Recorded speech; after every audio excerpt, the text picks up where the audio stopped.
Yeah, Jubilee TV official, check the mic, 1, 2. Sa digital landscape, ang boses nyo ang dala ko. Headphones on, mga matay nakatutok, puso'y handa na. Jobelito TV official, reactor ng kalingap. Tayo'y maghatid ng liwanag sa bawat sulok ng Pinas. Isang tinig para sa bayan, advokasy ang wagas. Jobelito TV official, reactor ng kalingap. Ang inyong reactor ng kalingap. Yeah, reactor ng kalingap. Okay, so ayun. What's up mga kabagis? This is Jubilito TV Official at eto na naman pumuli ang isang edisyon ng ating reaction video mga kalingap at kabagis, no? Pero bago po lahat, syempre po, shoutout po muna natin Kuya Val Santos Matubang at The Vlogs at Kalingap Rap. Syempre po sa ating mga kalingap netizens, mega love shoutout po sa inyong lahat. Eto na mga kalingap at kabagis, no? For today's reaction video, walang po natin ng reaction at muli po pagbibigay ng opinion patungkol po dito sa naging statement or revelasyon ni Kuya Mel, mga kalingap at kabagis, dito po sa usap-usapan, patutsadahan in regards po dito sa mga komento, no, ng mga kalingap partners sa naging aksyon ni Kindred nung sila po ay nagkaharap ni Dr. Lab, mga kalingap at kabagis. At parang medyo, sabi ko nga po sa inyo mga kalingap at kabagis, lalalim. At lalalim ito at there will be a point na mismong mga ikangang lumang issue ay mapag-uusapan. Alam naman natin na si Gilo ay naging ikangay bukas ang kanyang damdamin regarding sa usapin na ito. Kumbaga, nag-POV siya, nag-POV yung mga ibang kalingap partners, at ito na, no? Kasi itong si Kindred, mga kalingap at kabagis, ay may mga patutsada din kay G. Lumags, mga kalingap at kabagis, nung sa kanyang previous live. Kaya nga po na-label itong si G. Lumags na ika nga ay parang yung kanyang alyansa ay nawawala na daw di umano sa community ng kalingap. At sa mga live ng mga kasamahan po nating reactors like Kuya July, ay may mga nagko-comment po na nananawagan na i-unsub nga daw po itong si G. Lumags, which is para sa akin po ay hindi naman po maganda. Diba? Mahalingap at kabagis, dahil syempre pinaghirapan din po ng mama yung channel niya. At ika nga ay deserve niya naman po yung subscribe na yon. At bakit po natin aalisin sa kanya? Anyhow, opinion ko lang naman po yun mga kalingap at kabagis. But still, by the end of the day, syempre kayo ang may control kung isusubscribe or i-unsubscribe po ninyo si G. Lumags. Ayan. So, medyo nagsasanga-sanga na mga kalingap at kabagis itong usapin na ito. Dahil nga po, di ba?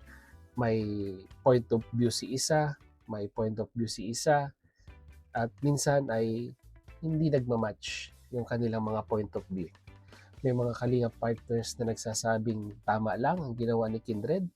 May mga kalingap partners na nagsasabing mali ang ginawa ni Kindred. So, respetuhan na lang, no, ng opinion, mga kalingap at kabagis. At dito nga po sa re-reactionan natin ay mukhang may nakalkal na lumang issue itong si Kuya Mel patungkol po dyan sa K-Boys na yan, na kung saan mga kalingap at kabagis ay masasabi po nating naglabas din siya ng kanyang saloobin regarding sa pagtatalaga, no, ng mga sasama kay Kalingap Rab during scouting nung kapanahunan po na nabubuo pa lamang po ang K-Boys 1 at K-Boys 2, parang ganon, mga kalingap at kabagis. So, ano ang revelasyon ni Kuya Mel regarding niya sa grupong yan? Pagtatalaga, pag-a-assign, pag-i-schedule? Well, narito po, mga kalingap at kabagis. panoorin at pakinggan si Kuya Mel. At sa mga hindi pa nakasubscribe, subscribe nyo na po si Kuya Mel, mga kalingap at kabagis. Narito po yun. Yan. Lily Moreno, sabi ni Jilo, dati pa daw may mga inggitan sa Kalingap. May nainggit lang daw sa kanya. Walang naiinggit. Ha? Ganito yan. Yung sinasabi naiinggit, yung pagiging K-boys nila, ganito yan. Explain ko sa inyo na mabuti ha.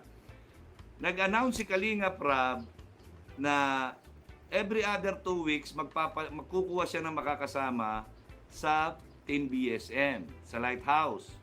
Ha? Nangyari, nung sumama sila, ha? Ito totoo dyan. Nung sila yung sumama at nakabuo sila ng grupo doon, hindi na po yan kumalas. Marami sila. Iniwan na si Kuya Bal. O, di ba? Real talk yan. Ngayon, nawala na yung 2 weeks. Kasi paano kang papalit kung maaga pa lang, nandun na sila, nakaabang na. Di ba? So, kaming mga sasama dapat, nahiya na lang.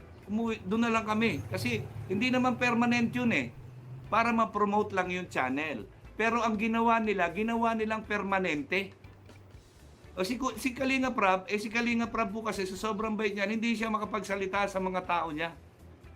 Na, huwag naman kayo, ganyan. Ayaw niya nung may napapahiya.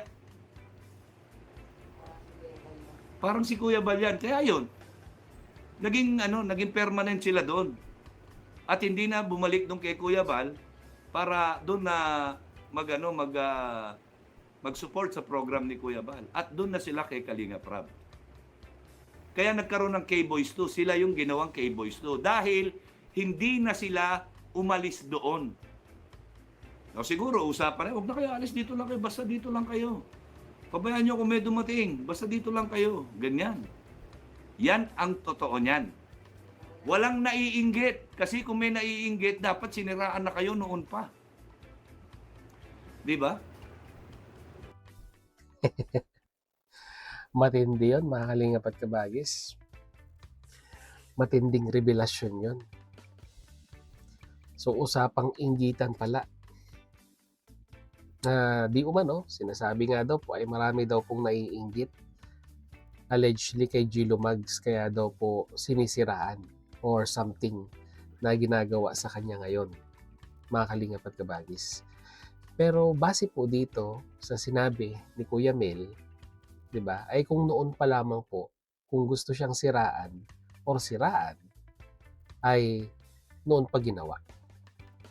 At ito nga pong revelasyon na sinasabi ni Kuya Mel na parang ang lumalabas po ay isiniksik nila ang kanilang sarili kay Kalinga Prab at hindi sinunod yung usapan na 2 linggong rotation para ma-promote lamang po ang kanilang mga channel ay parang hindi po talaga nag-materialize. Parang ang lumalabas ay kinarir na nila. No? Yung pagiging K-Boys na supposed to be dapat rotation lang po. Matindi to. Ano kaya ang masisay ng mga kasabayan ni Gilo Mags na K-Boys na di umano ay parang kumapit tuko na pagsama kay Kalinga Prab at hindi, yung nga po, iniwanan na si Kuya Bal nung mga time na yon. Sino-sino ba sila? Kaya ako yung napapaisip, sino-sino ba sila, mga kalingap at kabagis, na ika nga'y nagkapit tuko kay Kalinga Prab at napag-iwanan yung mga sumama at nanatili kay Kuya Bal Santos Matubang. Siguro kita naman sa number of subscribers, mga kalingap at kabagis, kung sino-sino yung mga dating nasa Lighthouse na nung nagkaroon ng opportunity na sumama kay Kalinga Prab at sabi nga po ni Kuya Mel ay hindi na umalis. Sino-sino kaya sila? May naalala po ba kayo, mga kalingap at kabagis? Ako may alam, pero kayo, lagay nyo sa comment section. Baka may alam din kayo, mga kalingap at kabagis. So, yun. Ito yung revelasyon lamang galing kay Kuya Mel at Sinasabi niya nga pong walang naiinggit, no? At hindi naiinggit din si Kuya Mel sa kanila, mga kalingap at kabagis. So, yun lang po ang ating reaction video for today. And once again, mag-comment po kayo sa ating comment section kung ano naman po ang inyong masasabi, opinion, reaction dito po sa naging revelasyon ni Kuya Mel sa mga dating K-Boys. Sakto, matatapos na yung reaction video ko nung nalobat yung aking ilaw. Lagay niyo po sa ating comment section, mga kalingap at kabagis. So yun, muli, maraming salamat. Nilag sa dulo po ng ating reaction video ngayong araw na ito ay nasamahan niyo po muli si Jubilito TV Official at muli po, papaalala po ang inyong mga hosts, papaalala po ang inyong hosts sa mga hindi pa po nakasubscribe sa ating YouTube channel. Yan, subscribe niyo na po, Jubilito TV Official. At kung nagustuhan niyo po ang ating reaction video for today, mga kalingap at kabagis, ay paki-like and share na lang po. So hanggang dito na lang. Once again, this is Jubilito TV Official, proud member po ng Team Cos at ng Team Bios ng Kalingap. So always yung mga kalingap at kabagis, peace, God first. God bless po. Bye!